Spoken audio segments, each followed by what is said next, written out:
अगर आप नए हैं और आपने मेरी पिछली एपिसोड 1 और 2 इस सीरीज़ की नहीं देखी हैं, find your IT career based on your personality की, तो पहले आप वो जाकर वो देख लीजिए। हो सकता है कि ज़्यादा फ़ायदेमंद आपको वो लगे।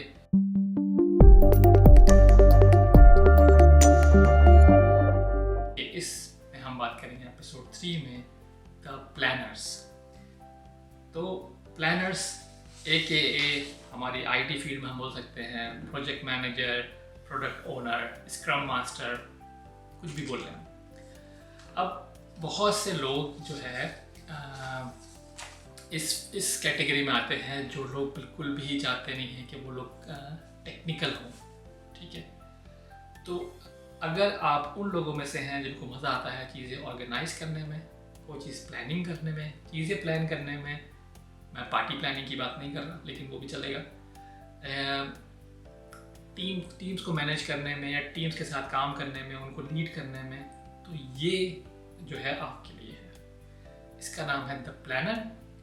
और इसके अंदर हम जो इम्पोर्टेंट चीज़ें जो काम करने की होती हैं वो होती है टीम मैनेजमेंट, यानी कि टीम कैसे काम कर रही है, उनके प्लान करना, उनकी चीज़ें, उनके लिए डेडलाइंस वगैरह देखना, उनकी चीज़ों को स्केड्यूल करना कि सारे जो टीम हमारी जो काम कर रही है वो कौन कौन क्या क्या काम कर रही है और कहाँ कहाँ हमें ज़रूरत है और कहाँ कहाँ हमें हेल्प चाहिए, या फॉर एग्जांपल कहाँ हमें स्ट्रगल कर रहे हैं। ये सब चीज़ें जो हैं हमारे यहाँ जो है project manager slash product owner या स्क्रम मास्टर, आप तीनों उसमें आते हैं। थोड़ा बहुत प्रोजेक्ट मैनेजर थोड़ा सा हाई जाता है, तो एक कैटेगरीज हैं इसके अंदर। तो ये 3 चीज़ें इसमें आप आती हैं। अब इसके अंदर जो है आपके बहुत ही बेसिक से कैरियर पाथ होते हैं। एक होता है प्रोजेक्ट मैनेजर का कैरियर पाथ होता है, एक होता है प्रोडक्ट ओनर का या फिर स्क्रम मास्टर का। और ज़्यादातर कंपनीज में ज़्यादा जगह पे कंपनीज कोशिश करती हैं कि जो स्क्रम मास्टर हो वो थोड़ा सा आईटी रिलेटेड हो, थोड़ा सा उसको आईटी की नॉलेज हो, थोड़ा सा प्रोग्रामर हो या वहीं से आप प्रोग्रामर हो या डेवलपर हो वो आ रहा हो, उसको ऊपर लेके आते हैं। तो छोटी छोटी चीज़ें होती हैं, लेकिन प्रोजेक्ट मैनेजर के लिए या प्रोडक्ट ओनर के लिए इतना ज़्यादा नॉलेज नहीं चाहिए आईटी रिलेटेड। तो ये बहुत अच्छी बात है अगर आप आईटी फील्ड में आना चाहते हैं और आपको आईटी नॉलेज नहीं है आपके पास। तो ये पहली 2 एपिसोड में जिसमें डिस्कस किया था वो हाईली डिपेंडेंट ऑन आईटी चीज़ों के ऊपर ना, कि मतलब कि आपको प्रोग्रामिंग आनी चाहिए या तो आपको सिस्टम्स की नॉलेज होनी चाहिए या XYZ जो भी है। तो यहाँ पे आपको वो चीज़ नहीं है।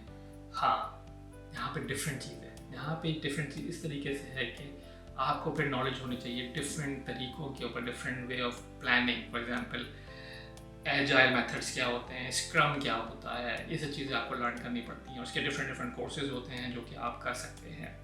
जब मैं बोलता हूँ कोर्सेज होते हैं तो आप बेसिक कोर्सेज कर सकते हैं यूट्यूब पे जाके, या आप ऑनलाइन जाके कोर्स कर सकते हैं। ज़रूरी है आप सर्टिफिकेशन करें क्योंकि वो पैसे लगते हैं, और जब जहाँ पैसे लगते हैं वो चीज़ मैं रिकमेंड नहीं करता। तो बेसिकली आप सिर्फ और सिर्फ फ्री की चीज़ें करके कोशिश करें आपको जॉब मिल जाए तो बेस्ट है। तो वरना अगर आप चाहते हैं तो आप स्क्रम की सर्टिफिकेशन कर सकते हैं, एजाइल जो मेथड्स होते हैं उसको आप लर्न कर सकते हैं, या फिर डिफरेंट किस्म के प्रैक्टिस टूल्स अवेलेबल हैं ऑनलाइन जो आप यूज़ कर सकते हैं, जिनके थ्रू आप एक प्लानिंग टूल्स कह सकते हैं उनको आप यूज़ कर सकते हैं कि आप प्लान कर सकें अपने। मतलब अब मैं तो डिटेल में तो नहीं जा सकता क्योंकि मतलब ये बहुत ज़्यादा डिटेल हो जाएगी। बस बेसिकली होता है कि आपको डिफरेंट वे ऑफ प्लानिंग होती है कि आपको स्प्रिंट प्लान करने होते हैं, आपको टास्क डालनी होती हैं, ये सब चीज़ें आपको पता होना चाहिए। और फिर किस तरीके से आपको मीटिंग्स करनी है, मीटिंग का तरीक़ेकार क्या है, क्या वो सब चीज़ें आपको प्लान करनी पड़ती हैं। और यही चीज़ें आती हैं हमारे प्रोजेक्ट मैनेजर या प्रोडक्ट ओनर या स्क्रम मास्टर के उसके अंदर। तो ये आपके पास बहुत अच्छी चीज़ है। विदाउट आईटी नॉलेज या विदाउट आईटी नॉलेज थोड़ी बहुत के साथ आप काम कर सकते हैं। फ़ायदा इसमें क्या है, इसमें वो लोग आते हैं जिनको शौक होता है, जो स्टार्टर मैंने कहा कि टीम मैनेज करने का, तो टीम कोलैबोरेशन वगैरह उनके लिए बहुत ही ईजी होता है और उनके लिए बात करना आसान होता है।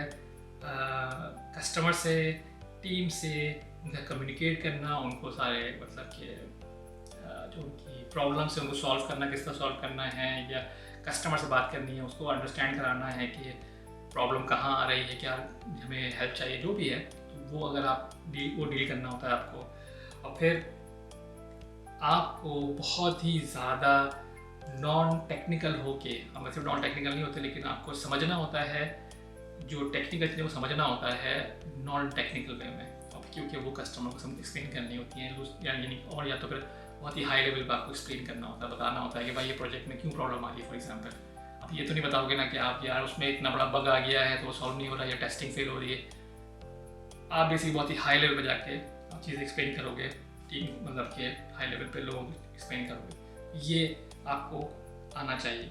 तो अगर आप बहुत अच्छा ऑर्गेनाइज कर सकते हैं चीज़ों को, बहुत अच्छी तरीके से आप टीम मैनेज कर सकते हैं, बहुत अच्छे तरीके से आप ऑनरशिप ले सकते हैं किसी भी चीज़ की, किसी भी प्रोजेक्ट की, तो ये जो प्रोजेक्ट मैनेजर या प्रोडक्ट ओनर या स्क्रम मास्टर की जो कैटेगरी है वो आपके लिए बेहतरीन है आईटी में आने के लिए। और इसमें ख़ास बात यही है कि इसमें आपको बहुत ज़्यादा आईटी नॉलेज की ज़रूरत नहीं होती, बस ये कि आप काम कर रहे होते हैं बहुत ही हाईली क्वालिफाइड आईटी पर्सनल्स के साथ। तो ये मैं बता दूँगा आपको, तो ये चीज़ है।